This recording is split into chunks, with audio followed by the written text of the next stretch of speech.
Happy Monday! Yes, I'm so excited about this Monday. It is the Monday before the Hallmark holiday of Valentine's Day. It is a Hallmark holiday, let's be honest. So let's jump right into it and get into this. So productivity. Well, it's been much better this week than it was last week, if I'm going to be honest.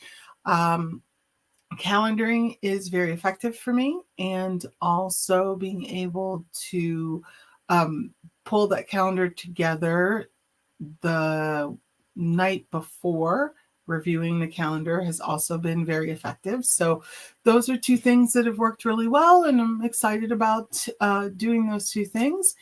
That's been pretty much it with the productivity. Nothing new or exciting around that point. It's just been calendaring is working, and checking that calendar the night before. The other thing I will say about calendaring, what has been truly, truly effective is calendaring everything. Surprisingly, this is something that I got from, of all people, Dua Lipa. So she puts everything in her calendar. And when I heard her say that, I thought, that's not a bad idea. So I started to do that. And I think that has been really effective, to really just put everything in the calendar.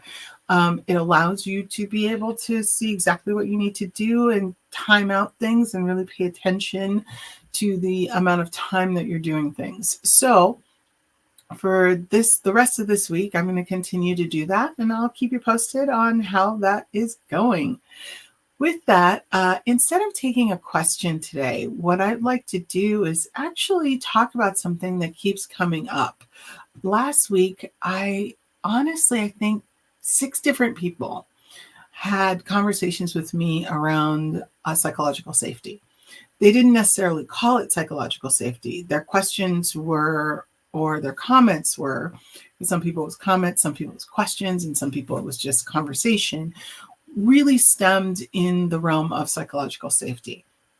And I thought it'd be a good topic to bring up today, especially this week, as we're, kind of diving into the year, right? We're diving into this quarter, and we really want to start thinking about how we can improve ourselves.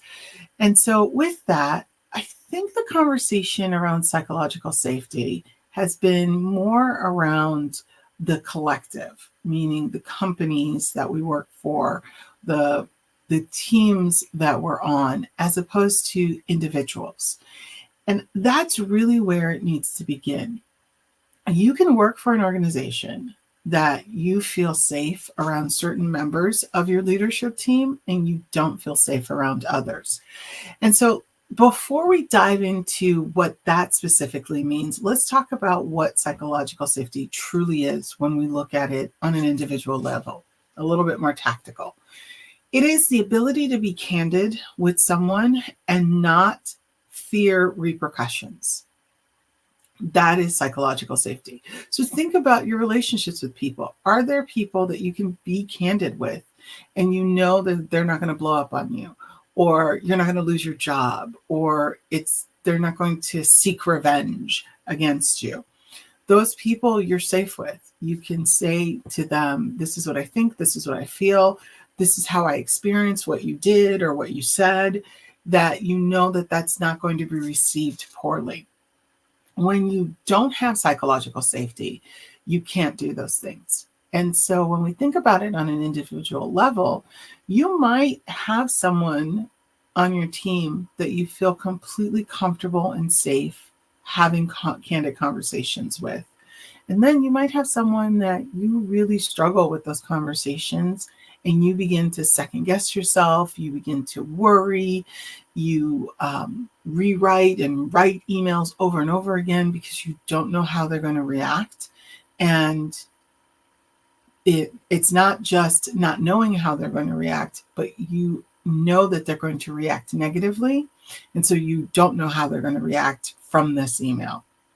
That is a person that you don't have psychological safety with. And that's what we need to talk about, is how do we build those bridges? One, if you recognize that you have someone in your workplace, in your life, that you don't have psychological safety with, the best thing to do is to really sit down and speak to someone that you do feel safe with. And and have a candid conversation with them about this person. And ask them about different techniques that you could possibly use to begin to have this conversation with this person. So, for example, if I know I'm not safe in having conversations with Susan because Susan blows up easily and Susan is in a higher level in the company than I am. And so I'm concerned about my reputation, Susan tarnishing it, those kind of things. So, in a time where I know that Susan is in a very good mood and she is open to conversation, I might request to have a conversation with her, but not in an accusatory of, I don't feel safe around you, in a sense of, I could use your advice. That's a great way to start that conversation with someone so that you can begin to probe. I could use your advice. I don't always feel comfortable coming to you about X, Y, and Z, insert whatever it is you're not comfortable, because I don't know exactly how to broach topics with you. I was wondering if we could talk about how I can broach a topic where I feel comfortable and you can really tell me what's the best way to approach this topic so that you're not necessarily saying to this person, hey, you're the problem. You're saying, you're owning your piece of it. You're saying the truth is, I don't feel comfortable, right? And so how can I work with you so that we can build that trust and build that level of comfort for me? That person may, if they're not a narcissist, may not even realize that they're doing that to you. And then they'll be able to say, wow, I didn't realize you didn't feel comfortable coming to me. Here's, some things to think about. And here's some things maybe I should think about, right? If they're a normal person. If there's someone that's not completely aware, and when I say normal person, I mean normal, not narcissistic. If there's someone that's not completely aware, they would have been like, oh, I was not aware. They'd be honest with that. Now, but if they are someone that's narcissistic and is not interested in changing and they're very ego driven, and you know this, probably approaching them in this way is not going to be the smartest move.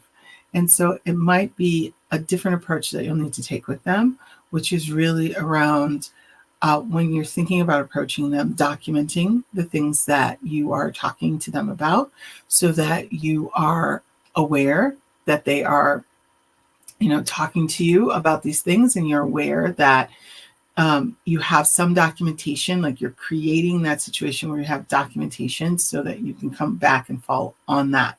A lot of people will tell you you shouldn't do that because that's not being in a position of creating trust.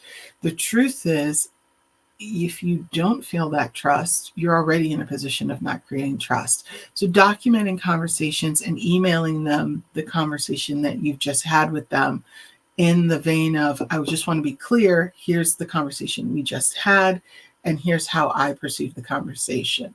So that way they're aware that you're documenting that conversation, and that helps them be able to have that document, and you protect yourself, because ultimately there are going to be people in the workplace that are not going to be enlightened. You are going to have to protect yourself, and you're also going to have to think about, is this the right place for me? So with that, I will say have a wonderful week. Enjoy the week, and I will see you next time.